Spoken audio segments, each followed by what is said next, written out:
I want my poker gift.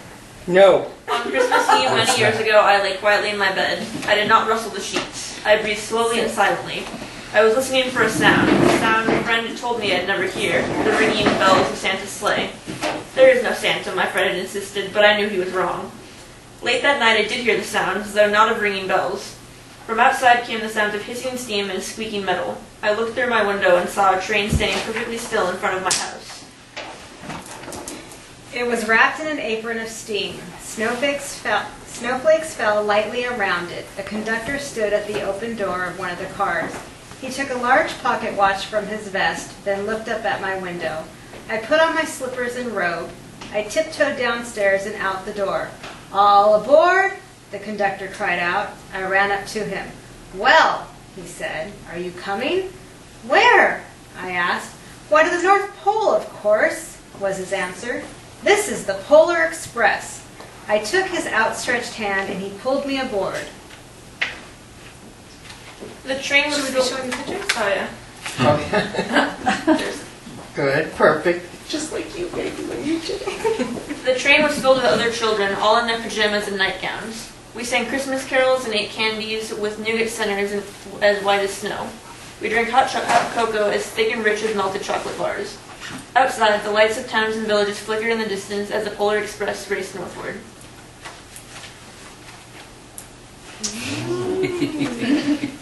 Soon there were no more lights to be seen. We traveled through cold, dark forests, where lean wolves roamed and white-tailed rabbits hid from our train as it thundered through the quiet wilderness.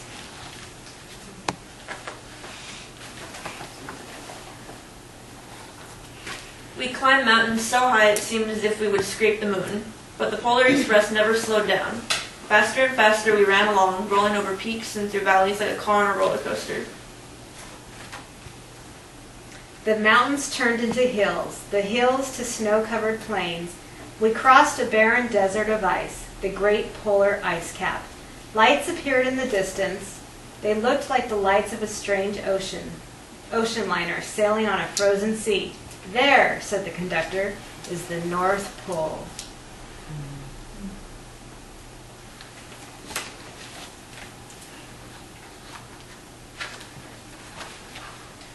The North Pole.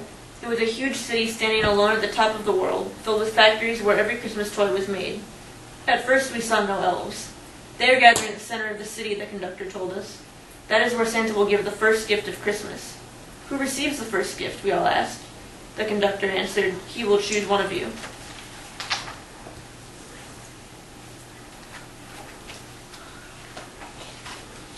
"Look," shouted one of the children, "the elves!" Outside we saw hundreds of elves. As our train drew closer to the center of the North Pole, we slowed to a crawl. So crowded were the street with Santa's helpers. When the Polar Express could go no farther, we stopped and the conductor led us outside. Can you see? Can you see?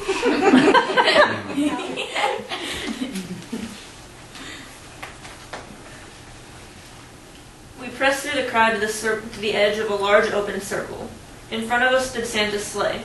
The reindeer were excited. They pranced and paced, ringing the silver sleigh bells that hung from their harness. It was a magical sound, like nothing I'd ever heard. Sound effects. Across the circle, the elves moved apart, and Santa Claus appeared. The elves cheered wildly.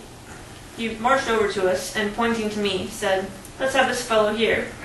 He jumped into his sleigh. The conductor handed me up. I sat on Santa's knee, and he asked, "Now, what would you like for Christmas?" Uncle Ron. Ron's costly. He's not falling asleep. No, he's not. I knew that I could have any gift I could imagine, but the thing I wanted most for Christmas was not inside Santa's giant bag. What I wanted more than anything was one silver bell from Santa's sleigh. When I asked, Santa smiled. Then he gave me a hug and told an elf to cut a bell from a reindeer's harness. The elf tossed it up to Santa. He stood holding the bell high above him and called out, "The first gift of Christmas!" I see. Did you see? struck midnight as the elves roared their approval. Santa handed the bell to me, and I put it in my bathrobe pocket. The conductor held me down from the sleigh. Santa shouted out the reindeers' names and cracked his whip. His team charged forward and climbed into the air. Santa circled once above us, and then disappeared in the cold, dark polar sky. Bill?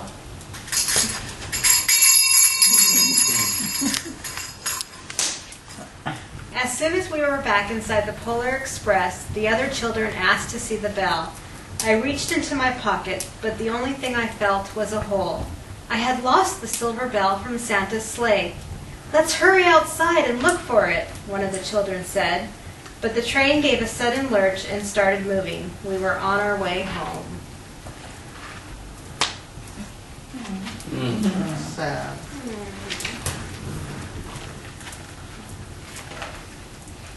It broke my heart to lose the bell. When the train reached my house, I sadly left the other children. I stood at my doorway and waved goodbye. The conductor said something from the moving train, but I couldn't hear him. "What?" I yelled out. He cupped his hands around his mouth. "Merry Christmas," he shouted. The Polar Express let out a loud blast from his whistle and sped away. Do you hear Tom Hanks sing Merry Yes. Christmas? On Christmas morning, my little sister Sarah and I opened our presents. When it looked as if everything had been unwrapped, Sarah found one last small box behind the tree. It had my name on it. Inside was a silver bell. There was a note. "Found this on the seat of my sleigh. Fix that hole in your pocket. Signed, Mr. C." I shook the bell. It made the most beautiful sound my sister and I had ever heard. But my mother said, "Oh, that's too bad." "Yes," said my father, "it's broken." When I'd shaken the bell, my parents had not heard a sound.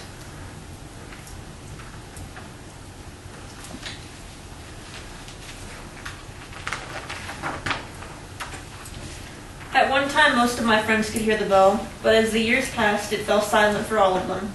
Even Sarah found one Christmas that she could no longer hear its sweet sound. Though I've grown old, the bell still rings for me as it does for all who truly believe. I hear it. Yes, I hear it. I'll always hear it. Thank you, girls.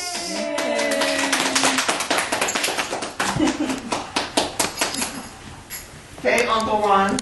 All right. And we're doing this orderly. We're going to watch the person open their present. I know. Oh my God. How could she do that? Shoo. Where do I start? Right there. People at one time. No. Yeah, free for all. Come on. Okay, I'm gonna help. Who's this? Oh, me? Oh, how convenient. Here, pass this to Emily. Oh, look at this for Michelle, Chris, and Madison and Sienna. What is this? This is heavy. Oh, we're doing it like this.